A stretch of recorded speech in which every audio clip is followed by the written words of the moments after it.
नमस्कार दोस्तों। तो कैसे हैं आप लोग। आई होप यार आप सब लोग बढ़िया होंगे। तो जैसा कि आप लोगों को पता होगा कि अरावली का डेथ वारंट अभी जारी हो चुका है, लेकिन आप लोगों को क्या पता है अरावली के बारे में कि अरावली क्या चीज़ है, इसने हमारी क्या हेल्प करी है और इन फ्यूचर ये हमारे लिए क्या हेल्प कर सकती है। ऐसा कहा जा रहा है कि सुप्रीम कोर्ट ने आदेश दिया है कि अरावली को हटाया जाए, लेकिन अरावली का जो मेन फैक्ट है वो तो आप लोग जानते ही नहीं हो। अरावली जो गुजरात पालनपुर खेड़बर्मा से शुरू होकर दिल्ली के राष्ट्रपति भवन की हिल्स तक आती है, जिसका 80% यानी कि लगभग 590 किलोमीटर ये राजस्थान से होकर गुजरती है। राजस्थान में इसके सबसे ऊंची चोटी का नाम माउंट आबू है, जो कि सिरोही में है, और उसकी सबसे ऊंची चोटी गुरु शिखर है, जो 1722 मीटर ऊंची मानी जाती है। इसके अलावा अगर बात की जाए इसके सर्वाधिक फैलाव की, तो वो उदयपुर में है, और वही उदयपुर जहाँ महाराणा प्रताप ने अपनी मातृभूमि के लिए लड़ाइयाँ लड़ी थी। उदयपुर में इसकी सबसे ऊंची चोटी जो जरगा है, राजस्थान की जरगा सबसे चौथी ऊंची चोटी है। इसी हल्दी घाटी में राजसमंद में हल्दी घाटी युद्ध हुआ था, जिस हल्दी घाटी युद्ध में महाराणा प्रताप ने मुगलों की सेना को दौड़ा दौड़ा कर मारा था। इसी में महाराणा प्रताप ने अकबर के एक सिपाही बहलुल खां को घोड़े समेत 2 भाग काट दिया था एक घास से, और इसी समय ये मानसिंह को भी मारने ही वाले थे, लेकिन चेतक का एक पैर कट गया था जब उसके मानसिंह के हाथी के पाँव में एक तलवार लगी थी, जिससे कि चेतक घायल हो चुका था और चेतक की मृत्यु हो चुकी थी। ये वही अरावली है जहाँ राजसमंद में डिवेर पड़ता है, जहाँ 1582 में युद्ध हुआ था महाराणा प्रताप और अकबर के मध्य, जिसमें महाराणा प्रताप विजयी रहे थे, और महाराणा प्रताप के बेटे अमर सिंह ने अकबर के चाचा सलामत खां को भाले से काट दिया था, भाला उनके आर पार कर दिया था।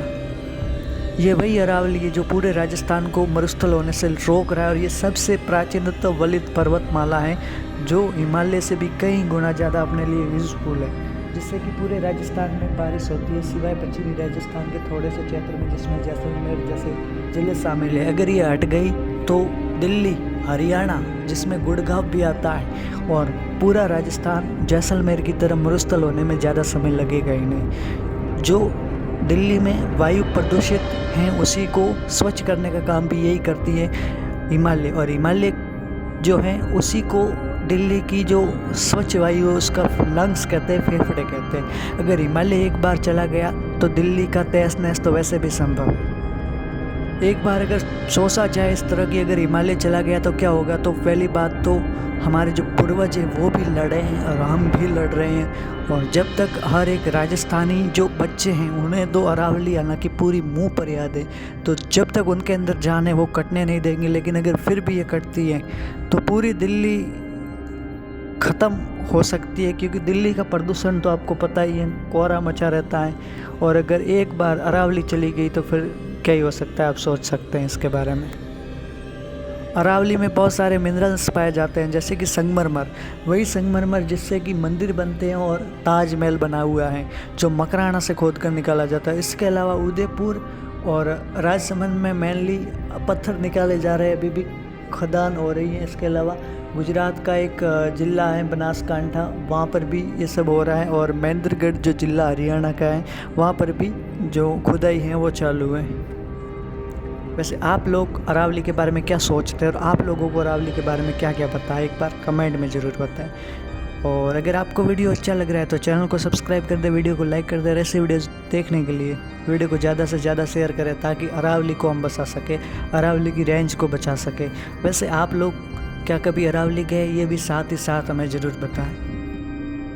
अरावली जो कि राजस्थान में जो धातु है, मिनरल्स है, मेन रूप से अरावली में ही पाई जाती है, और अरावली को राजस्थान में धातुओं का अजायब घर भी कहते हैं। राजस्थान में जो सबसे बड़े और सबसे ज़्यादा वर्षा वाला स्थान भी अरावली में माउंट आबू है, और वहाँ पर सबसे हरे भरे वन भी राजस्थान में पाए जाते हैं। तो राजस्थान में ये बहुत ही मतलब बढ़िया वाला इलाका है राजस्थान के लिए। राजस्थान का तो ये हृदय कहा जा सकता है, वैसे राजस्थान का हृदय अजमेर को कहते हैं, लेकिन राजस्थान की हार्ट बीट तो कह सकते हैं अरावली में ही बसती है। इसमें बहुत से लोग समर्थन कर रहे हैं कि अरावली को बचाया जाए, जिसमें आप लोगों को क्या लगता है? वैसे ये मेन कारण तो यही है भाई साहब कि वो कह रहे हैं जो 90% अरावली हटा दो, उनका कहना है 100 मीटर से नीचे की अरावली, और कहा जा रहा है कि 90% अरावली जो हैं वो 100 मीटर से नीचे ही है। ये सब कहना सुप्रीम कोर्ट का है, लेकिन सुप्रीम कोर्ट का आदेश है तो उसमें थोड़ा बहुत तो पॉलिटिकल पावर भी हो सकता है। अब इसका परफेक्ट तो पता नहीं, लेकिन उनके जो वकील वगैरह है वो भी हो सकता है। लेकिन फॉरेस्ट्री वाले कह रहे हैं कि अगर आप 100 मीटर से नीचे वाला हटा दोगे तो 90% अरावली तो ऐसे ही चला जाएगा। तो आपको क्या लगता है कि अरावली को हटाना चाहिए या फिर नहीं हटाना चाहिए? आप लोगों की राय भी कमेंट बॉक्स में ज़रूर दीजिएगा।